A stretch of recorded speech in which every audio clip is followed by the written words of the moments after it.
Ce que je vais te raconter, tu l'as probablement déjà vécu, peut-être même plus d'une fois. Tu étais bien, genuinement bien. Tu avais cessé de penser à lui, pas de cette façon où tu fais semblant de ne pas penser alors que tu y penses tout le temps. Non, tu avais vraiment cessé d'y penser. Son nom ne te disait plus rien, son souvenir ne te hantait plus. Tu avais reconstruit ta vie pièce par pièce, jusqu'à ce qu'un jour, tu te rendes compte que tu n'avais plus besoin de lui, que le vide qu'il avait laissé s'était rempli de ta propre présence, que tu étais véritablement complète. Et alors, comme s'il pouvait le sentir, comme s'il avait un capteur invisible qui détecte exactement le moment où tu ne lui appartiens plus émotionnellement, il est réapparu. Un message, un appel, un like sur une vieille photo, une question anodine par le biais d'un ami commun. Et tout ce que tu avais construit s'est ébranlé, non pas parce que tu le voulais de nouveau, mais parce que tu ne comprenais pas comment il était possible qu'il revienne juste maintenant. Juste au moment où tu étais en paix, Carl Jung avait la réponse. Et elle est plus troublante que tu ne l'imagines. Parce que ce que Jung a documenté n'est pas une coïncidence. Ce n'est pas de la malchance. Ce n'est pas l'univers qui te met à l'épreuve. Ce n'est pas un signe que vous êtes destinés à être ensemble, comme il a probablement essayé de te le faire croire autrefois. C'est un mécanisme psychologique réel, prévisible, presque mécanique, qui fonctionne avec la précision d'une horloge. Un mécanisme qui s'active chaque fois que le narcissique perd l'accès à quelqu'un qui alimentait son ego. Et aujourd'hui, tu vas comprendre exactement comment il fonctionne, pourquoi il fonctionne, et le plus important, comment te protéger pour que la prochaine fois qu'il apparaîtra, son retour ne te vole pas une seconde de la paix que tu as eu tant de mal à construire, parce qu'il va apparaître, et quand il le fera, tu dois être préparé, non pas avec des émotions, mais avec des connaissances. Jung a enseigné que le narcissique ne fonctionne pas avec les mêmes règles émotionnelles que les autres personnes, alors qu'une personne saine peut ressentir du manque, réfléchir, grandir à partir d'une perte, et finalement lâcher prise. Le narcissique opère selon un système complètement différent, un système que Jung a directement lié à ce qu'il appelait la fin de l'ego gonflé. L'ego du narcissique ne traite pas la perte comme un deuil, il la traite comme une pénurie d'approvisionnement. Et cette différence change absolument tout, parce que cela signifie que son retour ne concerne jamais toi. Il s'agit de lui. Quand tu es parti, le narcissique ne t'a pas manqué. C'est la première chose que tu dois accepter, même si ça fait mal. Il ne t'a pas manqué en tant que personne. Il n'a pas regretté tes conversations, ton rire, ta compagnie, ta façon de voir le monde. Il a regretté ce que tu lui donnais, ton attention constante, ton énergie émotionnelle inépuisable, ton admiration qu'il confondait avec de l'amour, ta disponibilité permanente, ta capacité à le faire se sentir important, spécial, nécessaire, central dans la vie de quelqu'un. Tout cela était du carburant pour son ego, le carburant le plus pur et le plus puissant qu'il ait trouvé. Et quand ce carburant a disparu, l'ego a commencé à avoir faim, et un ego narcissique affamé est l'une des forces les plus dangereuses en psychologie. Au début, il a cherché à te remplacer, il a trouvé quelqu'un d'autre, peut-être rapidement, peut-être immédiatement. Et pendant un temps, le nouvel approvisionnement a fonctionné. Il lui a donné la dose dont il avait besoin pour maintenir le masque en place. Mais voici ce que Jung a découvert et qui explique pourquoi il revient toujours. Aucun nouvel approvisionnement ne remplace complètement l'ancien. Et la raison est profondément psychologique. Pense-y de son point de vue. Non pas pour le justifier, mais pour comprendre le mécanisme. Avec chaque nouvelle personne, le narcissique doit recommencer le processus complet depuis le début. Il doit l'étudier.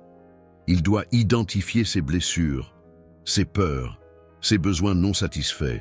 Il doit investir de l'énergie dans la construction d'une nouvelle façade adaptée à cette personne spécifique. Il doit apprendre quel bouton presser pour activer sa loyauté, sa compassion, sa tendance à donner sans limite.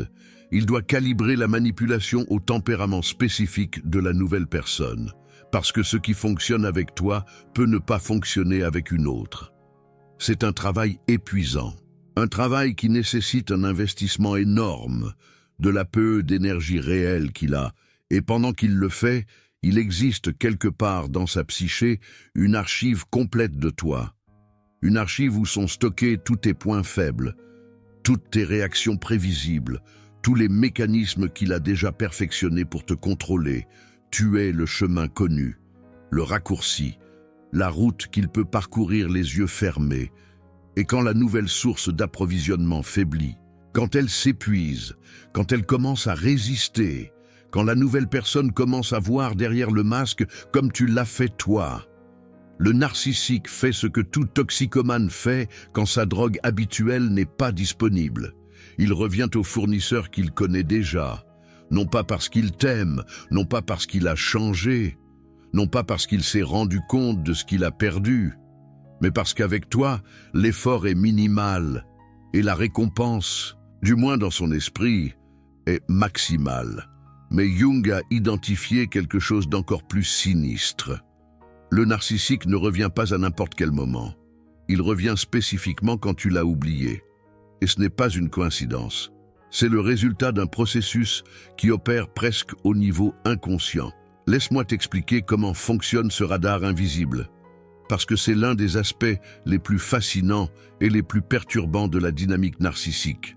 Pendant la relation, le narcissique a établi une connexion psychique avec toi, pas une connexion amoureuse, même s'il t'a convaincu que c'était le cas. Une connexion de contrôle. Jung la décrirait comme un lien entre des complexes autonomes, une sorte de cordon ombilical psychologique qui t'attachait à son système émotionnel d'une façon qui allait bien au-delà de ce que toute relation saine produit. Ta psyché a été conditionnée pour être à l'écoute de la sienne. Tu sentais son humeur avant qu'il ne dise quoi que ce soit. Tu anticipais ses besoins avant qu'il ne les exprime. Tu savais au son de ses pas si ça allait être une bonne soirée ou un cauchemar. Tu marchais sur des œufs pour le maintenir stable. Ton système nerveux était en permanence en alerte, scannant l'environnement pour détecter tout signe de danger émotionnel. Cette syntonisation n'était pas de l'amour, c'était de la survie pure. Ton cerveau avait appris que ton bien-être dépendait de la prédiction de ses états d'âme, et il est devenu extraordinairement bon à ça. Mais cette habileté de survie a créé une connexion énergétique réelle, bidirectionnelle, que le narcissique a appris à détecter et à utiliser à son avantage. Tant que tu restais connecté émotionnellement, même à travers la douleur, le ressentiment, l'obsession, la question interminable de « pourquoi m'a-t-il fait ça ?», le fait de consulter son profil à 2 heures du matin, d'analyser chaque souvenir en cherchant des signes qui t'ont échappé. Le narcissique pouvait sentir que son crochet était toujours en place, que s'il en avait besoin, il pouvait tirer sur le fil et tu répondrais. Cela lui offrait une très grande tranquillité. La tranquillité de celui qui sait qu'il a une ressource disponible quand il en aura besoin. Il pouvait se consacrer à son nouvel approvisionnement, investir toute son énergie à conquérir et à contrôler quelqu'un de nouveau, sachant que tu étais là comme réserve, comme un plan B émotionnel, gardé dans un tiroir, comme un compte bancaire d'urgence qu'on ne touche pas, mais qui sécurise de savoir qu'il existe. Mais quand tu l'oublies vraiment, quand l'hameçon se détache, quand la connexion est coupée pour de bon, quelque chose change dans le système du narcissique, quelque chose qu'il perçoit, même s'il ne peut pas l'expliquer, pas consciemment. Ce n'est pas qu'il s'assoit un jour et pense « elle m'a oublié, il faut que je fasse quelque chose ». C'est quelque chose de plus primitif, de plus viscéral. C'est comme un prédateur qui sent que sa proie s'est échappée du territoire, une inquiétude qu'il ne peut pas nommer, une gêne qui apparaît sans raison apparente, au milieu d'un dîner avec sa nouvelle partenaire, au milieu d'une réunion de travail, au milieu de la nuit. Un vide qui ne se remplit avec rien de ce qu'il a maintenant. Et cette gêne, ce nouveau vide qu'il ressent quand ton énergie émotionnelle cesse d'alimenter son système complètement, c'est ce qui le pousse à te rechercher. C'est un acte de survie psychique déguisé en nostalgie, un geste de désespoir déguisé en amour, une manœuvre de contrôle déguisée en regret. Carl Jung a beaucoup écrit sur ce qu'il appelait la synchronicité, ces événements apparemment fortuits, qui ont une signification profonde. Et beaucoup de personnes interprètent le retour du narcissique comme une synchronicité. Elles pensent « ce ne peut pas être une coïncidence qu'il apparaisse juste maintenant, juste quand je vais bien, juste quand je l'ai finalement laissé partir. Ce doit être un signe, cela doit signifier quelque chose. » Et cette interprétation est exactement le piège, parce qu'elle donne au retour du narcissique une dimension spirituelle qu'il n'a pas. Elle le transforme en quelque chose de significatif, alors qu'en réalité, c'est quelque chose de purement fonctionnel. Ce qui se passe réellement est quelque chose de beaucoup plus mécanique et beaucoup moins romantique. Le narcissique a de multiples sources d'approvisionnement surveillées simultanément, comme un joueur d'échecs qui surveille toutes les pièces du plateau. Même s'il n'en bouge qu'une à la fois, quand une source se déconnecte complètement, quand ta pièce disparaît du plateau, il le ressent comme un déséquilibre dans son système, une pièce de moins à contrôler, une ressource de moins disponible, et il agit pour restaurer l'équilibre, pas par amour, pas par regret, pas parce qu'il s'est finalement rendu compte de ta valeur, par pur besoin de contrôle, parce qu'un narcissique sans contrôle suffisant sur son environnement est un narcissique dont le masque commence à se fissurer. Et maintenant, je veux que tu comprennes les 4 phases spécifiques de son retour, parce que ce n'est pas un acte spontané, c'est un processus calculé, qui suit un schéma que Carl Jung nous aide à comprendre, avec une clarté qui va te protéger. La première phase, c'est le test silencieux. Avant de te contacter directement, le narcissique teste le terrain, avec une prudence qui révèle combien il calcule chaque mouvement. Il regarde tes réseaux sociaux, à des heures où il sait que tu vas le remarquer. Il demande de tes nouvelles à des connaissances en commun, de façon casuelle, comme si ça ne l'intéressait pas, mais en choisissant soigneusement des personnes qu'il sait qui vont te raconter qu'il a demandé, il passe par des endroits où il sait que tu pourrais être, il laisse de petits signes de sa présence, sans s'engager directement. Un j'aime sur une vieille photo, pas sur la plus récente, parce que ce serait trop évident. Une visualisation de ta story à 3 heures du matin, pour que tu saches qu'il pensait à toi, quand il ne pouvait pas dormir. Un commentaire ambigu sur une publication d'il y a des mois, que personne d'autre ne remarquerait. Il veut voir si tu réagis, si tu remarques, si tu réponds, si tu en parles à quelqu'un. Chacune de ces actions est une sonde lancée pour mesurer ton niveau de vulnérabilité actuel. Si tu réagis avec une émotion quelconque, que ce soit de la rage, de la curiosité, de la tristesse, le narcissique sait que l'hameçon fonctionne encore. Si tu ne réagis pas du tout, il intensifie les signaux. Cette phase peut durer des jours ou des semaines. Et l'erreur la plus commune est de penser que cela ne signifie rien, que ce sont des actions innocentes, que tu exagères en leur donnant de l'importance. Mais chacune de ces actions est délibérée, chacune a un but, et les reconnaître comme ce qu'elles sont, c'est ta première ligne de défense. La deuxième phase, c'est ce que les psychologues appellent « hoovering ». Comme l'aspirateur qui porte ce nom, le narcissiste tente de t'aspirer de nouveau dans son champ d'influence. Et la forme qu'il choisit dépend de ce qui a fonctionné avec toi dans le passé. Si tu es une personne qui répond à la vulnérabilité, il se montrera repentant, fragile, changé. Si tu réponds à la peur, il créera une urgence ou un drama qui requiert ton intervention. Si tu réponds à la culpabilité, il te rappellera tout ce qu'il a fait pour toi et à quel point tu as été injuste en partant. Si tu réponds à l'espoir, il te peindra un futur différent, des promesses nouvelles, la version de l'homme que tu as toujours voulu qu'il soit. Carl Jung dirait que dans cette phase, le narcissiste active sa persona la plus raffinée Il sort le masque le plus convaincant de sa collection.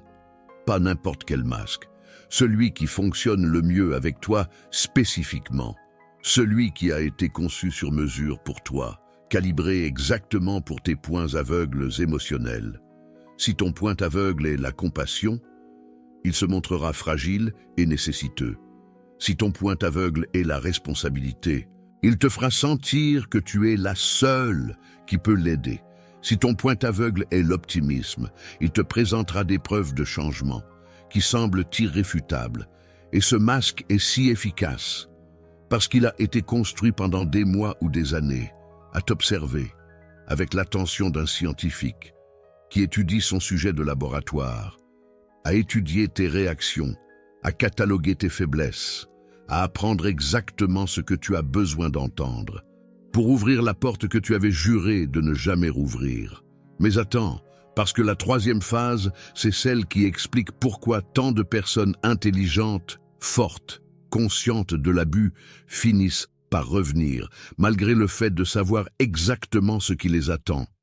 La troisième phase, c'est la réactivation du lien traumatique si le hoovering fonctionne, si tu lui permets, ne serait-ce qu'une petite entrée dans ta vie, un café pour parler, un appel pour régler des sujets en suspens, une réponse cordiale à un message innocent. Le narcissiste ne perd pas de temps. Immédiatement, il commence à réactiver les schémas qui te maintenaient attaché, un compliment qui te fait sentir vu, un geste de tendresse qui te rappelle les bons moments, une conversation profonde où il semble te comprendre mieux que personne. Carl Jung appellerait cela la réactivation du complexe, ces réponses automatiques qui ont été programmées dans ta psyché pendant la relation et qui s'allument comme des réflexes quand elles reçoivent le stimulus correct. C'est comme une chanson que tu n'as pas écoutée depuis des années, mais que ton corps se souvient note par note. Les schémas neuronaux du lien traumatique ne s'effacent pas facilement. Ils s'affaiblissent avec le temps et la distance, mais elles peuvent se réactiver avec une vitesse terrifiante si tu leur en donnes l'opportunité. Et la quatrième phase est ce qui rend tout le cycle si dévastateur. C'est ce que Carl Jung appellerait la répétition compulsive de l'archétype. Une fois que le narcissique rétablit le lien, le compte à rebours commence. Et le temps qu'il met à montrer à nouveau son vrai visage est de plus en plus court. La première fois, il a peut-être mis des mois à te dévaloriser. La deuxième fois, il mettra des semaines. La troisième, des jours. Parce qu'il n'a plus besoin de construire l'illusion avec autant de soin. Il sait que le lien traumatique fera le travail pour lui. Carl Jung, toujours pertinent. Les mêmes schémas destructeurs réapparaissent avec une vitesse qui te coupe le souffle. L'idéalisation initiale cède la place à la dévalorisation. Les compliments se transforment en critiques. La tendresse se transforme en froideur. La compréhension profonde devient une indifférence calculée. Les promesses de changement s'évaporent, comme si elles n'avaient jamais existé. Et toi, qui avais guéri, qui avais reconstruit ta vie, pièce par pièce, qui avais trouvé une paix que tu croyais permanente, tu te retrouves de nouveau au même endroit qu'au début, sauf que maintenant, c'est pire. Parce qu'en plus de la douleur de la relation, tu portes la honte d'être revenu en sachant ce que tu savais. Tu portes la déception de toi-même. Tu portes les voix des personnes qui t'ont averti et que tu n'as pas écouté. Et cette honte, cette autocritique dévastatrice, c'est exactement ce que le narcissique utilisera comme nouvel outil de contrôle. Il te dira, tu vois, tu as décidé de revenir, personne ne t'a obligé. Et avec cette phrase, il te transforme de victime en complice de ta propre souffrance. Et c'est quelque chose dont il est beaucoup plus difficile de se remettre que de l'abus lui-même. Maintenant, je veux faire une pause, parce que ce que je partage avec toi n'est pas de la théorie abstraite. C'est la carte exacte de ce que des milliers de personnes ont vécu et que Carl Jung nous permet de comprendre avec une profondeur qui protège vraiment. Chaque concept que j'ai partagé vient d'années d'études de l'œuvre jungienne appliquée au narcissisme. Et maintenir ce niveau de contenu requiert une dédicace constante. Le super thanks, juste en dessous, est ta façon de dire « Cette connaissance me protège. Je veux que la prochaine personne qui reçoit ce message à 11 heures du soir, ce message qui dit simplement « Je pensais à toi », ait l'information nécessaire pour ne pas tomber. Chaque super thanks est une barrière de plus entre le narcissique et sa prochaine victime. Et maintenant, les outils pratiques dont tu as besoin pour te protéger quand le narcissique revient. Le premier outil est ce que j'appelle la pause de 72 heures. Et c'est le plus urgent des 4 parce qu'il s'applique au moment exact où tu es la plus vulnérable. Quand le narcissique te contacte, et il le fera, parce que maintenant tu sais que c'est inévitable. Ne réponds pas immédiatement, ne réponds pas dans l'heure, ne réponds pas dans la journée. Laisse passer 72 heures complètes. Ce n'est pas un jeu de pouvoir, ce n'est pas le faire souffrir, ce n'est pas une stratégie pour qu'il s'intéresse plus, c'est te donner du temps sacré pour que la réaction émotionnelle automatique se calme et que ta pensée rationnelle reprenne le contrôle. Carl Jung enseignait que les complexes autonomes s'activent instantanément mais perdent en intensité avec le temps si tu ne les nourris pas. Dans ces 72 heures, la première impulsion de répondre, qui est alimentée par le lien traumatique, va s'affaiblir. Et tu vas pouvoir voir son message avec plus de clarté. Tu vas noter les techniques de manipulation que tu es trop ému pour voir sur le moment. Tu vas te rappeler pourquoi tu es parti. Tu vas sentir dans ton corps la différence entre la paix que tu as maintenant et le chaos que tu avais avec lui. Et depuis cet endroit de clarté, tu pourras prendre une décision réelle au lieu d'une réaction conditionnée. Le deuxième outil est l'inventaire de la vérité. Cet outil est ton ancre à la réalité quand la nostalgie et la manipulation tentent de distordre tes souvenirs. Avant de répondre quoi que ce soit au narcissique, écris sur un papier 2 listes. Dans la première, écris tout ce que tu ressentais pendant la relation, pas ce qu'il te disait que tu ressentais, ce que tu ressentais vraiment, l'anxiété, la peur, la confusion, l'épuisement, la sensation de marcher sur des œufs, la perte de toi-même. Dans la deuxième liste, écris tout ce que tu ressens maintenant, après l'avoir oublié, la paix, la liberté, la capacité de respirer sans demander la permission, la possibilité d'être toi-même sans conséquence. Mets les 2 listes côte à côte et regarde. La réponse à si tu dois lui répondre est écrite dans la différence entre ces 2 listes. Carl Jung disait que la vérité n'a pas besoin d'arguments. Elle a juste besoin d'être vue. Et ces 2 listes sont la vérité la plus claire que tu vas trouver. Le troisième outil est la protection du périmètre émotionnel. Si tu décides de ne pas répondre, tu dois protéger la décision. Et la protéger signifie créer des barrières concrètes, pas seulement des intentions, bloque si c'est nécessaire, pas par rage, pas par vengeance, par protection pure. Carl Jung enseignait que les limites psychologiques sont aussi nécessaires que les limites physiques. Un mur n'existe pas parce qu'il déteste ce qu'il y a dehors. Il existe parce qu'il valorise ce qu'il y a dedans et ce qu'il y a à l'intérieur de toi maintenant. Cette paix, cette reconstruction, cette version de toi-même qu'il a tant coûté de récupérer, mérite un mur fort autour. Tu ne lui dois pas une explication. Même si ton esprit te dit que c'est de mauvaise éducation de ne pas répondre, tu ne lui dois pas une réponse. Même si la culpabilité implantée te dit qu'il mérite au moins ça, tu ne lui dois pas une opportunité. Même s'il jure qu'il a changé et qu'une partie de toi a envie de le croire, tu te dois à toi-même la protection de ce que tu as construit sans lui. Chaque message sans réponse est une brique de plus dans le mur qui protège ta paix. Et chaque jour qui passe sans contact est un jour de plus de liberté qu'il ne peut pas t'enlever. Le quatrième outil est la resignification du retour. C'est peut-être le plus transformateur de tous, parce qu'il change complètement la façon dont tu vis sa réapparition. Chaque fois que le narcissique revient, au lieu de le voir comme une menace, ou comme une épreuve du destin, ou comme une preuve que tu ne vas jamais pouvoir te libérer de lui, regarde-le comme ce qu'il est vraiment, la confirmation de ton pouvoir. Il est revenu parce que tu l'as oublié, et ça lui a fait plus mal que n'importe quelle insulte. Il est revenu parce que ton indifférence authentique lui a enlevé quelque chose dont il a besoin pour fonctionner. Quelque chose qu'aucune autre personne n'a pu lui donner avec la même qualité. Il est revenu parce que ta paix lui est insupportable. Parce que ta paix est la preuve vivante qu'il n'est pas indispensable. Il est revenu parce qu'il a échoué à trouver ce que tu lui donnais chez une autre personne. Parce que ce que tu lui donnais était authentique et il ne sait que recevoir, jamais générer. Chaque retour est une admission involontaire, une confession qu'il ne ferait jamais avec des mots, qu'il a plus besoin de toi que tu n'as jamais eu besoin de lui.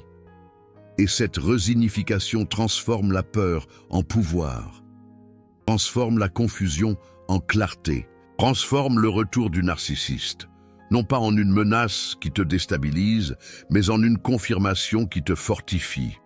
Carl Jung disait que tant que tu ne rendras pas conscient ce qui est inconscient, celui-ci dirigera ta vie, et tu appelleras cela le destin. Et cette phrase contient la clé de tout ce dont nous parlons aujourd'hui. Pendant longtemps, le retour du narcissiste semblait être le destin. Il semblait que c'était quelque chose d'inévitable, quelque chose que tu ne pouvais pas contrôler, quelque chose qui t'arrivait simplement comme un orage qui arrive sans prévenir. Tu pensais qu'il y avait quelque chose de cosmique qui vous reliait, que son retour était un signe que vous deviez être ensemble, que l'univers vous réunissait sans cesse pour une raison supérieure, comme si une force invisible était à l'œuvre. Carl Jung lui-même parlerait d'archétypes à l'œuvre, de schémas inconscients qui nous poussent vers certaines personnes et certains événements, parfois contre notre propre volonté consciente. Mais maintenant, tu vois les choses différemment. Maintenant, tu comprends le mécanisme. Maintenant, tu sais qu'il n'y a rien de cosmique là-dedans.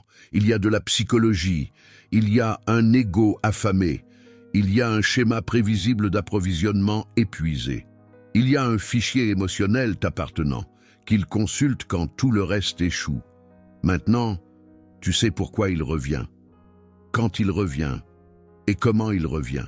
Et cette connaissance transforme ce qui était auparavant le destin en décision. Ce n'est plus quelque chose qui t'arrive, tu décides quoi faire avec ça. Et la décision la plus puissante que tu puisses prendre, c'est de continuer à vivre exactement comme tu vivais avant qu'il n'apparaisse, en paix, complète, libre, sans lui. Parce que la plus grande défaite du narcissiste, ce n'est pas que tu le rejettes avec colère, c'est que tu le regardes avec le calme de quelqu'un qui comprend parfaitement ce qu'il fait et qui choisit, avec toute la sérénité du monde, de ne pas participer. Maintenant, je veux que tu me laisses un commentaire avec quelque chose de très spécifique.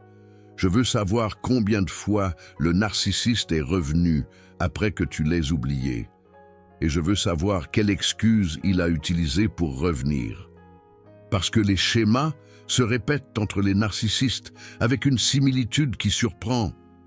Et quand tu liras les commentaires des autres, tu vas découvrir que le même scénario qu'il a utilisé avec toi, il l'a utilisé avec des milliers d'autres personnes, et cette révélation, plus que toute autre chose, va te confirmer que ce n'était jamais à propos de toi. C'était toujours à propos de son besoin. Et tu mérites beaucoup plus que d'être la réponse aux besoins de quelqu'un qui n'a jamais su te donner ce dont tu avais besoin. Tu mérites l'amour, la sécurité, la compréhension et surtout la liberté d'être toi-même, sans avoir à te soucier des besoins insatiables d'un autre. Souviens-toi des paroles de Carl Jung. « Je ne suis pas ce qui m'est arrivé, je suis ce que je choisis de devenir. »